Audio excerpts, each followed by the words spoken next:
My parents said men don't cry after my friend passed away, so I found peace elsewhere, never returned, and they watched me live joyfully from afar. I'm a 21-year-old guy, and growing up, I always felt like my emotions were a crime at home. My parents had this unspoken rule. Boys don't cry, boys don't feel deeply, and anything that made them uncomfortable had to be buried. I learned quickly that showing even the tiniest crack in my composure would earn me ridicule, or, worse, silence.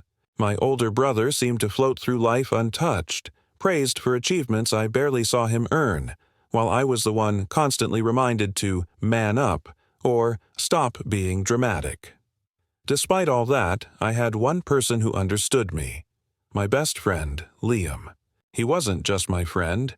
He was my anchor, my sounding board, my escape from a house that felt cold, judgmental, and impossible.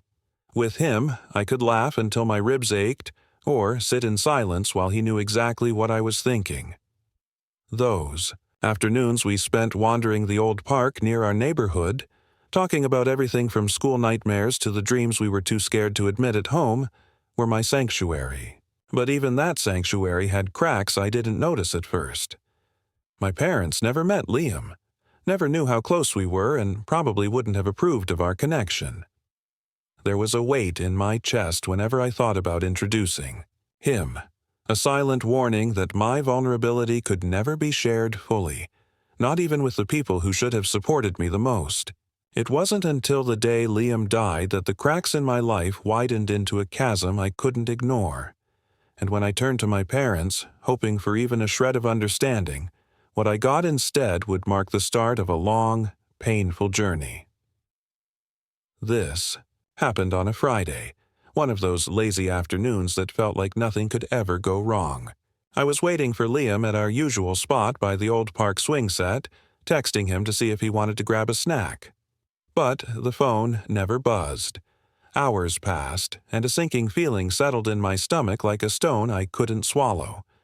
Then came the call, his mom's trembling voice on the other end. Liam had been in a car accident. He didn't make it. I remember collapsing onto my bedroom floor, phone still in hand, my chest tightening with disbelief and horror. My heart raced, my hands shook, and for the first time in my life, the tears wouldn't stop. I wanted to scream, to break something, to wake up from this nightmare, but I was alone in that room, and worse, I was terrified of what would happen if my parents saw me like this. When I finally forced myself to tell them, I expected anger, maybe a hug, something human. Instead, their faces were flat, eyes cold, and my father said, almost casually, "Men don't cry over accidents. You need to handle this like a man." My mother nodded, not even looking at me as if I'd confessed some embarrassing weakness, instead of mourning the only person who had truly understood me. I couldn't speak. Words got stuck somewhere in my throat, tangled with grief and fury. I wanted to shout, "He was my best friend," but the house was silent except for the ticking of the clock and the cold weight of their judgment. I left the room, heart shattering with every step, feeling more alone than ever. Outside, the wind rattled the window panes, as if mocking the hollowness I carried. And in that quiet, bitter moment, I realized that if I wanted to survive this, I couldn't rely on them. I knew then that everything would change, and I had no idea if I could bear what was coming next. After that day, I felt like I was carrying a storm inside me that no one could see. At home, I went through the motions, ate meals, nodded when my parents spoke, smiled when my brother cracked a joke. But inside, it was chaos. Every memory of Liam, every laugh, every secret we shared, hit me like a blade. I wanted to cry again, but I remembered their faces, the cold dismissal, and the words, "Men don't cry." So I swallowed everything, every tear, every scream, and stuffed it into the deepest corners of my chest. I tried to keep my grief private. At school, I smiled at friends, answered their questions, laughed at their jokes, but every night the loneliness caught up with me. I lay awake listening to the silence of my room, the hum of the heater, the occasional car passing by outside, and felt the emptiness swell. Some nights I whispered Liam's name until my throat hurt, imagining he was still there, just out of reach. It wasn't like I had nowhere to turn. Some of my friends noticed the change. They asked if I was okay, if I wanted to talk, but even then I couldn't. Talking would mean showing weakness, letting someone see the cracks my parents had so carefully taught me to hide. So I nodded, smiled, said, "I'm fine," and walked away, pretending the grief wasn't gnawing at my insides. The more I suppressed it, the heavier it became. Even small things, seeing Liam's favorite snack at the store, hearing a song we loved, felt like knives twisting in my chest. And the worst part? I began realizing that home, the people who should have been my sanctuary, was now a cage. I had to find a way to breathe, to survive. But the first step would take me somewhere I never expected. Something outside my family was about to become the only place I could truly grieve. It started small, just an hour after school, a place where I could disappear without anyone noticing. I found myself wandering into the local library, the smell of old books and quiet whispers offering a strange kind of comfort. No one asked why my eyes were red, why my hands trembled, or why I stayed in the corners staring at pages I barely read. For the first time in weeks, I didn't have to explain myself or hide the pain that was consuming me. Then I discovered the online forums. People shared stories that made my chest ache with recognition. Tales of loss, neglect, family coldness, and friends gone too soon. Here I could type freely, spill everything I felt without judgment. I wrote about Liam, about my parents, about the constant pressure to be a version of myself that didn't exist. Each word released a little of the weight I had carried for so long. One afternoon, while curled up in the library's quiet corner, I finally allowed myself to cry openly. The tears came unbidden, hot and raw, rolling down my cheeks, soaking the collar of my hoodie. No one was there to see. No one to tell me I was weak. It felt like the first time I had truly breathed in months. I started journaling, sketching, anything that let me pour out what I couldn't say aloud. Music became my refuge. A song would hit, and I'd sit on the park bench for an hour, letting the notes carry pieces of my grief away. Slowly, this hidden world became my sanctuary. But even as I found these pockets of freedom, a thought nagged at me. Home would never be a place of solace again. My parents, who had dismissed my tears, would never understand. And deep down, I realized that moving forward would require leaving more than just my grief behind. It might mean leaving them entirely. I began to see that escaping their influence might be the only way to survive. It was a quiet Sunday when I finally tried to tell my parents how much Liam's death had broken me. I sat at the kitchen table, heart pounding so hard I thought it would burst. My hands were trembling, and for the first time, I allowed a tear to slip onto my sleeve before quickly brushing it away. I wanted them to see me, to understand that this grief wasn't some fleeting emotion. It was my world shattering. "Mom, Dad, I can't stop thinking about him," I said, voice cracking. "I keep seeing his smile, hearing his laugh, and I couldn't even finish the sentence. They both stared at me, silent at first, like I had said something incomprehensible. Then my father leaned back, crossing his arms, eyes sharp. "I already told you, men don't cry over friends. You need to handle this like an adult," he said flatly. My mother nodded, glancing at me with a mixture of annoyance and disdain, like I'd chosen weakness over strength. I felt rage and despair swirl in my chest. "I'm not being dramatic," I shouted, the words tasting bitter on my tongue. "He was my best friend. You don't get it." Their faces didn't soften. They didn't flinch.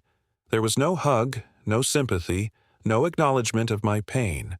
Only judgment. That's when it hit me. Hard.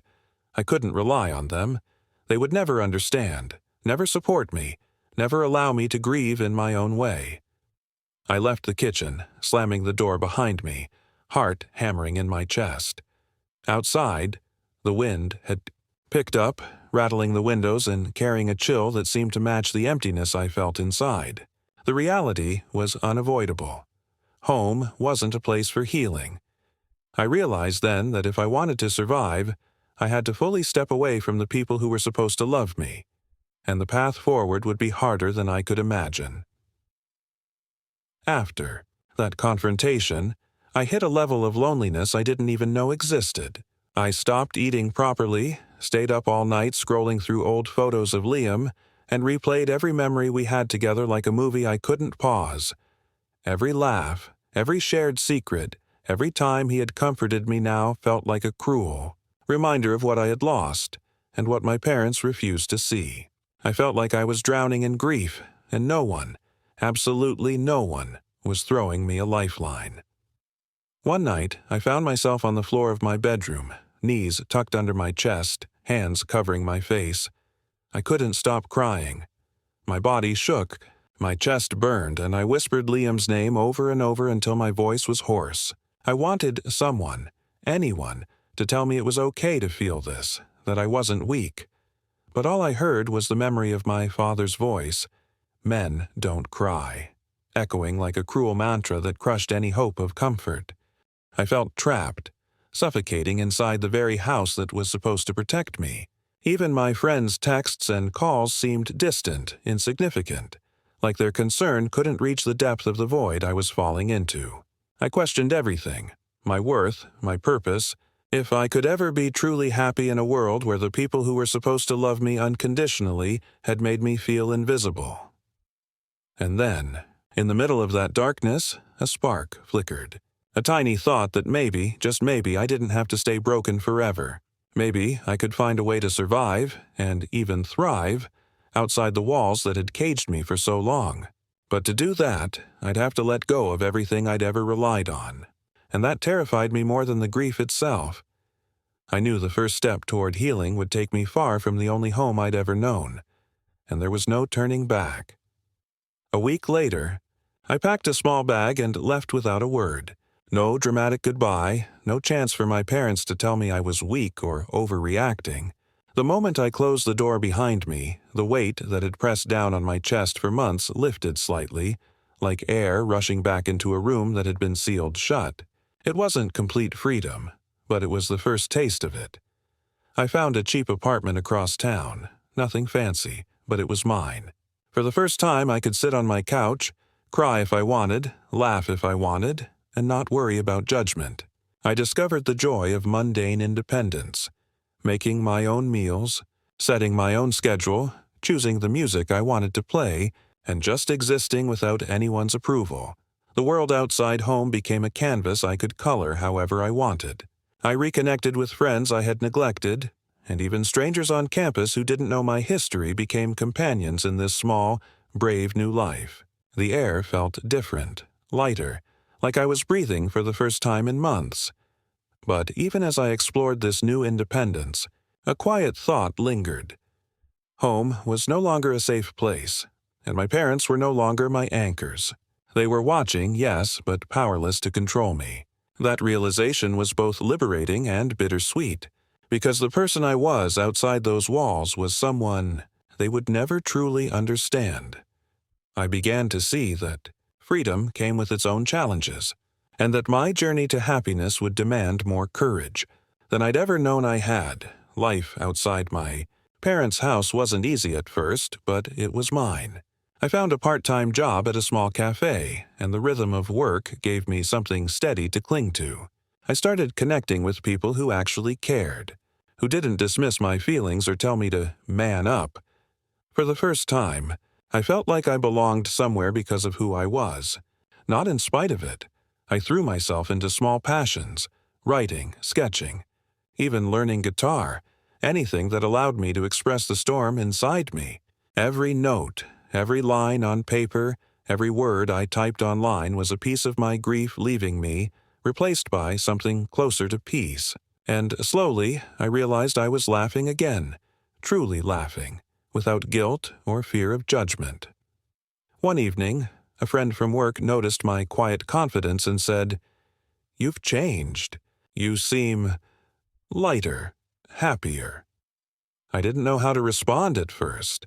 Part of me still felt guilty for leaving, for not crying at home, for finding joy without their approval.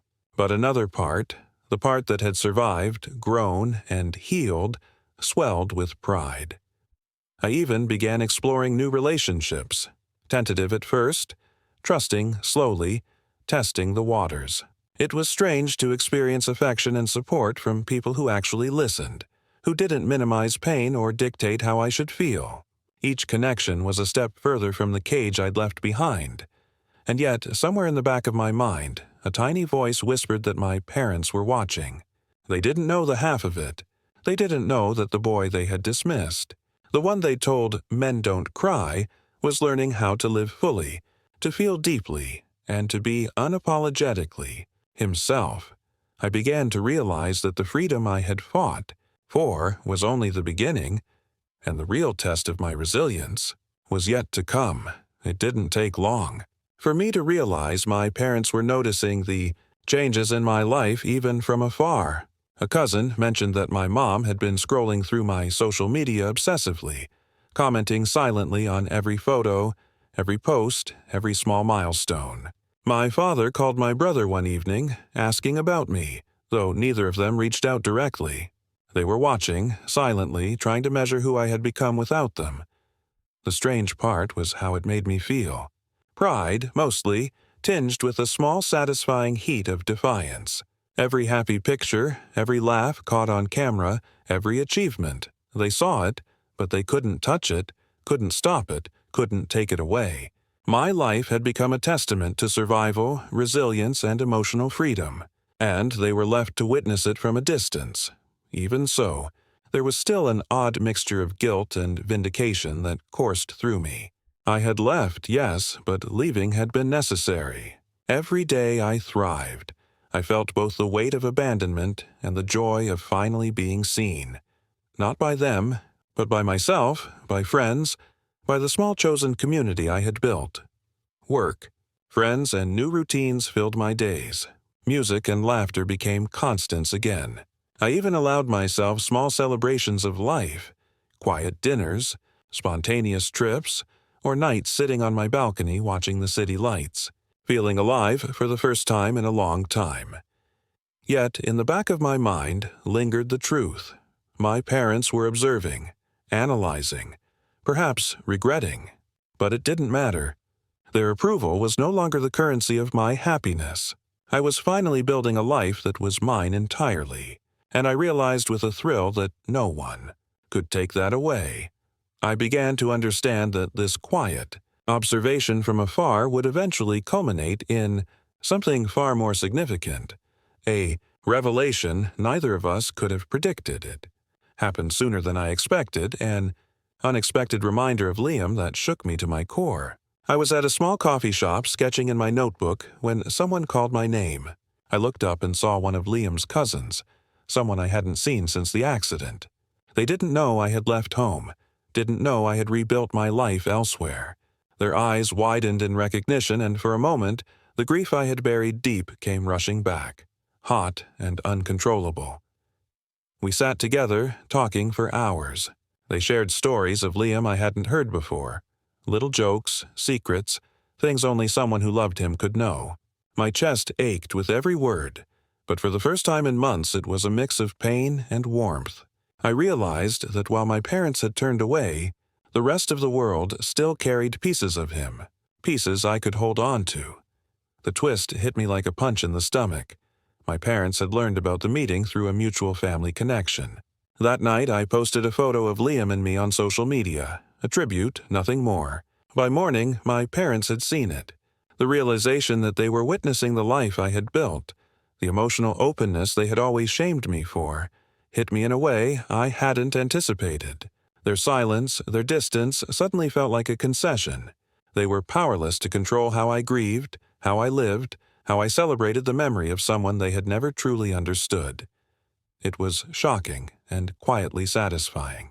The boy they told not to cry, the one they dismissed, was now living fully, joyfully, authentically. And there was nothing they could do about it. I knew this confrontation. Silent, indirect yet unavoidable, would mark a turning point, setting the stage for the ultimate resolution. But the next steps of my journey were still unknown. By this point, I had fully embraced the life I had fought so hard to claim. Every morning, I woke up in my small apartment, sunlight spilling across the floor, and I felt a quiet pride. I laughed freely, spoke openly about my feelings, and let myself grieve Liam whenever I needed, without fear or shame. The weight of my parents' disapproval had finally lifted, replaced by something far stronger: self-respect and emotional freedom. I reconnected with friends I had neglected and nurtured relationships that valued honesty and vulnerability. I started volunteering at a local community center, helping teens navigate loss and emotional pain, something I had wished for myself in those dark months. Each smile I received, each moment of connection, reminded me that life outside my parents' rigid rules could be vibrant, meaningful, and healing. There were still echoes of the past, moments when I thought about my parents, the cold walls of home, their inability to acknowledge my pain. But those memories no longer held power over me. They were shadows, not chains. I had created my own family in the people who truly saw me, supported me, and let me feel without judgment. I even found joy in little things that once seemed impossible: cooking a meal just for myself, dancing alone in my living room, or laughing until tears streamed down my face with friends who didn't care how emotional I got. I realized that my happiness wasn't contingent on anyone else, not even the people who gave me life. And as I looked back on the boy who had cried alone in his bedroom, I finally felt a sense of closure. I had survived, grown, and found peace, and in that, I was untouchable. My parents remained distant observers watching me thrive, powerless to affect the life I had built, and I felt a quiet, triumphant serenity knowing I had finally won for myself. It's been months since I fully stepped into this life I fought for.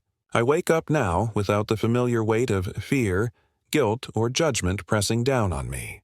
My apartment is small, messy, alive with music and sunlight, a sanctuary I have created entirely on my own terms.